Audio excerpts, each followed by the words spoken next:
ನಮಸ್ಕಾರ, ನ್ಯೂಸ್ ಬಾಕ್ಸ್ಗೆ ಸ್ವಾಗತ.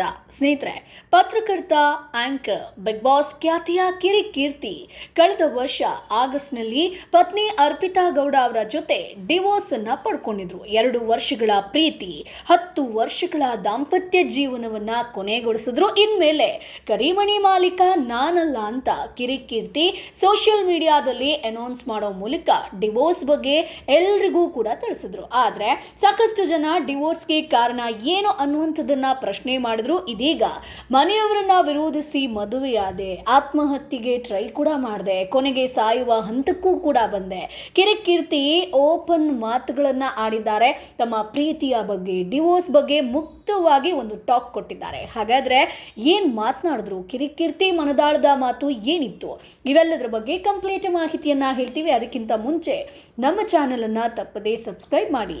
ಸ್ನೇಹಿತರೆ, ಮೊಗವ ಕೊಟ್ಟ ಭಗವಂತ ನಗುವ ಕೊಡದಿರುವನೇ ಅನ್ನುವಂತ ಪ್ರಶ್ನಿಸುವ ಮೂಲಕ ಅವಳು ಉತ್ತಮ ಜೀವನವನ್ನ ಪಡೆಯಲಿ ಅಂತ ಆಶಿಸ್ತೀನಿ ಅಂತ ಹೇಳಿ ದಾಂಪತ್ಯ ಜೀವನಕ್ಕೆ ಕಿರಿಕೀರ್ತಿ ಅಂತ್ಯ ಹಾಡಿದ್ರು ಲಾಸ್ಟ್ ಇಯರ್. ಅಂದಹಾಗೆ ಈ ಜೋಡಿ 2012ರಲ್ಲಿ ಮದುವೆಯಾಗಿತ್ತು. ಸ್ನೇಹಿತರೆ, ಈ ದಂಪತಿಗೆ ಓರ್ವ ಪುತ್ರ ಕೂಡ ಇದ್ದಾನೆ. ಇದಾಗಲೇ ತಮ್ಮ ಜೀವನ ವಿಚ್ಛೇದನದ ಬಗ್ಗೆ ಕೆಲವು ಶೋಗಳಲ್ಲಿ ಮಾತನಾಡಿರುವಂತಹ ಕೀರ್ತಿ ಅವರು ಇದೀಗ ಖಿನ್ನತೆಗೆ ಜಾರಿ ಆತ್ಮಹತ್ಯೆ ಮಾಡಿಕೊಳ್ಳುವಂತಹ ಯೋಚನೆ ಮಾಡಿರುವಂತಹ ವಿಚಾರವನ್ನ ಕೂಡ ಹೇಳಿದ್ದಾರೆ. ಹೌದು, ಒಂದು ಸಂದರ್ಶನದಲ್ಲಿ ತಮ್ಮ ಬದುಕಿನ ಹಲವು ವಿಷಯಗಳನ್ನು ತೆರೆದಿಟ್ಟಿದ್ದಾರೆ. ಸ್ನೇಹಿತರೆ, ಪ್ರೀತಿ ಆಗಿರ್ಬೋದು, ಅಥವಾ ಆತನ ಪತ್ನಿ ಬಗ್ಗೆ ಆಗಿರ್ಬೋದು, ಡಿವೋರ್ಸ್ ಬಗ್ಗೆ ಆಗಿರ್ಬೋದು, ಮಗನ ಬಗ್ಗೆ ಆಗಿರ್ಬೋದು, ಎಲ್ಲವನ್ನ ಮುಕ್ತವಾಗಿ ಹಂಚಿಕೊಂಡಿದ್ದಾರೆ. ಸೊ ಎಷ್ಟೇ ಪ್ರಯತ್ನಿಸಿದ್ರೂ ಕೂಡ ಕೆಲವೊಂದಷ್ಟು ವಿಚಾರಗಳನ್ನು ಕಿರಿಕೀರ್ತಿ ಮಾತನಾಡೋದಕ್ಕೆ ಹಿಂದೇಟನ್ನು ಹಾಕಿದ್ರು. ಸೊ ತಮ್ಮ ಮಾಜಿ ಪತ್ನಿಯ ಲವ್ ಸ್ಟೋರಿ ಬಗ್ಗೆ ಕೂಡ ಮಾತನಾಡಿದ್ದಾರೆ.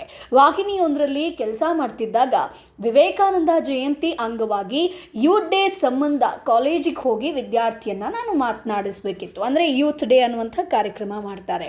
ಆಗ ಯಾರು ಕೂಡ ಒಂದು ಬೈಟ್ ಕೊಡೋದಕ್ಕೆ ಮುಂದೆ ಬರಲಿಲ್ಲ. ನಂತರ ಅಲ್ಲಿದ್ದವರೊಬ್ಬರನ್ನ ಕೇಳಿದಾಗ ಅರ್ಪಿತಾಳನ್ನ ತೋರಿಸ್ತಾರಂತೆ. ಆಕೆ ಬಳಿ ಬೈಟ್ ಪಡೆದೆ ಅದು ಪ್ರಸಾರ ಆಯಿತು. ಅಲ್ಲಿಂದ ಶುರುವಾದಂತಹ ಮಾತುಕತೆ, ಪ್ರೀತಿ, ಪ್ರೇಮ ಅಂತೆಲ್ಲ ಮುಂದುವರೆದು ಮದುವೆವರೆಗೂ ಕೂಡ ಬಂತು. ಆದರೆ ಆಕೆಯ ಮನೆಯಲ್ಲಿ ಮದುವೆಗೆ ವಿರೋಧಿಸಿದ್ರು. 2 ವರ್ಷ ನಾವು ಪ್ರೀತಿಸಿದ್ವಿ, ಆದರೆ ಮದುವೆಗೆ ಅವರ ಮನೆಯಲ್ಲಿ ಯಾರು ಕೂಡ ರೆಡಿ ಇರಲಿಲ್ಲ. ಕೊನೆಗೆ ಮನೆಯವರನ್ನ ವಿರೋಧಿಸಿಯೇ ನಾವು ಮದುವೆ ಆದ್ವಿ ಅಂತ ಪ್ರೀತಿ ಮದುವೆಯ ವಿಷಯವನ್ನ ಮಾತನಾಡಿದ್ದಾರೆ.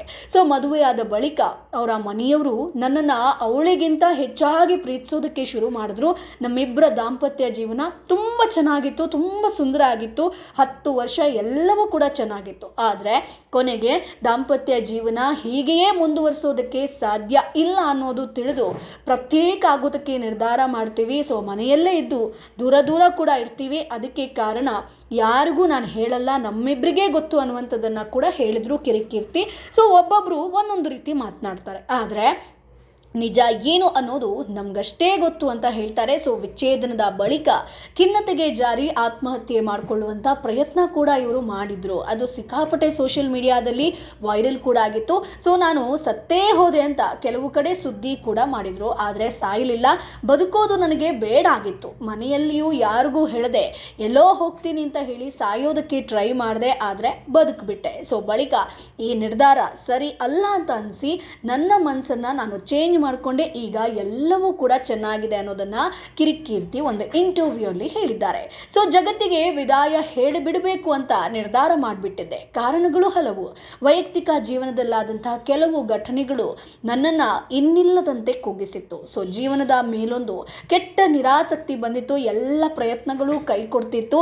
ಒಂದು ಕಡೆ ಜಿಹಾದಿಗಳ ಬೆದರಿಕೆ ಕರೆಗಳು ಕುಟುಂಬವನ್ನ ಡಿಸ್ಟರ್ಬ್ ಮಾಡ್ತಾ ಹೋದರೆ ಸೋಷಿಯಲ್ ಮೀಡಿಯಾದಿಂದಲೂ ಸ್ವಲ್ಪ ದೂರ ಇದ್ದೆ. ಆದರೆ ಈಗ ಎಲ್ಲದಕ್ಕೂ ಕೂಡ ಹೆದರಿ ಹೋಗ್ಬಿಟ್ರೆ ನನ್ನನ್ನು ಈ ಪರಿಸ್ಥಿತಿಗೆ ತಂದವರಿಗೆ ಉತ್ತರ ಕೊಡೋದು ಹೇಗೆ, ನನ್ನ ನಂಬಿ ಇನ್ವೆಸ್ಟ್ ಮಾಡಿರೋರಿಗೆ ನ್ಯಾಯ ಸಿಗೋದು ಹೇಗೆ, ನನ್ನ ಮಗನ ಭವಿಷ್ಯ ಕಟ್ಟೋದು ಹೇಗೆ, ಇಷ್ಟೆಲ್ಲ ಪ್ರಶ್ನೆಗಳು ನನಗೆ ಕಾಡೋದಕ್ಕೆ ಶುರು ಮಾಡುತ್ತೆ.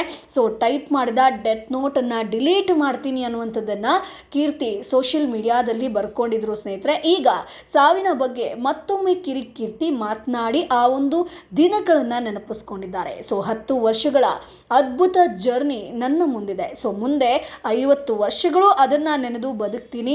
ಮಗುವಿಗಾಗಿ ಇಬ್ಬರೂ ಬದುಕ್ತಾ ಇದ್ದೇವೆ. ಸೊ ನನ್ನ ಮಗನಿಗೆ ಮೆಚುರಿಟಿ ಬಂದಿದೆ. ಒಂದಿನ ಅವನೇ ಬಂದು ನೀವಿಬ್ಬರು ಬೇರೆ ಆದ್ರಾ ಅಂತ ಪ್ರಶ್ನೆಯನ್ನು ಕೇಳ್ತಾನೆ. ಹೌದು ಅಂತ ಹೇಳ್ತೀನಿ. ಅಪ್ಪ ಖುಷಿಯಾಗಿರು ಅಂತ ಅವನು ಹೇಳ್ತಾನಂತೆ. ಸೊ ಅಲ್ಲಿಗೆ ನನ್ನ ಎಲ್ಲ ಸಮಸ್ಯೆ ಪರಿಹಾರ ಆದಂತಾಯಿತು. ಅವನಿಗೆ ಹೇಗೆ ವಿಷಯ ಹೇಳೋದು ಒಂದು ಕಡೆ ಚಿಂತೆ ಇತ್ತು, ಆದರೆ ಅವನೇ ಅದನ್ನು ಸಾಲ್ವ್ ಮಾಡಿಬಿಟ್ಟ. ಸೊ ಈಗಲೂ ಅವನು ನನ್ನ ವಿಷಯ ಅವಳಿಗೆ, ಅವಳ ವಿಷಯ ನನ್ನ ಬಳಿ ಮಾತನಾಡಲ್ಲ. ಸೊ ಅವನಿಗಾಗಿ ಬದುಕಿದ್ದೀನಿ ಅನ್ನುವಂಥದ್ದನ್ನು ಕಿರಿಕೀರ್ತಿ ಹೇಳ್ಕೊಂಡಿದ್ದಾರೆ. ಸೊ ಈ ಒಂದು ಇಂಟರ್ವ್ಯೂಯಲ್ಲಿ ಎಲ್ಲೂ ಕೂಡ ವಿಚ್ಛೇದನದ ಬಗ್ಗೆ ಆತ ಮಾತನಾಡೋದಕ್ಕೆ ಮುಂದುವರಿಲಿಲ್ಲ. ಸೊ ಪ್ರಶ್ನೆಯನ್ನು ಕೇಳಿದಂಥ ಸಂದರ್ಭದಲ್ಲಿ ಇಂಡೈರೆಕ್ಟಾಗಿ ಕೇಳಿದ್ರು ಕೂಡ ಅದನ್ನು ಮುಚ್ಚಿಟ್ಟಿದ್ದಾರೆ. ಅದು ನನಗೆ ಮಾತ್ರ ಗೊತ್ತು, ಅವಳಿಗೆ ಮಾತ್ರ ಗೊತ್ತು, ನಾವೆಲ್ಲೂ ಕೂಡ ಹೇಳ್ಕೊಳ್ಳಲ್ಲ. ಬೇರೆ ಬೇರೆ ಜನ ಬೇರೆ ಬೇರೆ ರೀತಿ ಅರ್ಥ ಮಾಡ್ಕೊಂಡಿದ್ದಾರೆ. ಸೊ ಆ ಒಂದು ನೋವು, ಆ ಕಷ್ಟ ನಮಗೆ ಮಾತ್ರ ಗೊತ್ತು. ಸೊ ಅದನ್ನು ನಾನು ಹಂಚ್ಕೊಳ್ಳಲ್ಲ ಅನ್ನುವಂಥ ವಿಚಾರವನ್ನು ಹೇಳಿದ್ದಾರೆ. ಸೊ ಕಿರಿಕೀರ್ತಿ ಮತ್ತೆ ತನ್ನ ಡಿವೋರ್ಸ್ ಆಗಿರ್ಬೋದು, ಪ್ರೀತಿಯ ಬಗ್ಗೆ ನೆನೆದು ಬೇಸರವನ್ನು ಪಟ್ಟಿದ್ದಾರೆ ಸ್ನೇಹಿತರೆ. ಸೊ ನಿಮ್ಗೇನು ಅನಿಸುತ್ತೆ? ಇವರಿಬ್ಬರ ವಿಚ್ಛೇದನಕ್ಕೆ ಕಾರಣ ಏನಿರಬಹುದು? ಸೊ ರಾಜಾರಾಣಿ ಶೋನಲ್ಲೂ ಕೂಡ ಪಾರ್ಟಿಸಿಪೇಟ್ ಮಾಡ್ತಾರೆ. ಸೊ ಸಾಕಷ್ಟು ರಿಯಾಲಿಟಿ ಶೋಗಳಲ್ಲೂ ಕೂಡ ಕಿರಿಕೀರ್ತಿ ಕಾಣಿಸ್ಕೊಳ್ತಾರೆ. ಆದರೆ ಮತ್ತೆ ಏನಾಯಿತು ಅವರ ದಾಂಪತ್ಯ ಜೀವನದಲ್ಲಿ ಅನ್ನೋದೇ ಒಂದು ಯಕ್ಷ ಪ್ರಶ್ನೆ. ಸೊ ನಿಮ್ಗೇನು ಅನಿಸುತ್ತೆ ಅದನ್ನು ಕಮೆಂಟ್ ಬಾಕ್ಸ್ ಮೂಲಕ ತಿಳಿಸಿ. ನಮ್ಮ ಚಾನಲನ್ನು ಸಬ್ಸ್ಕ್ರೈಬ್ ಮಾಡಿ, ಸಪೋರ್ಟ್ ಮಾಡಿ.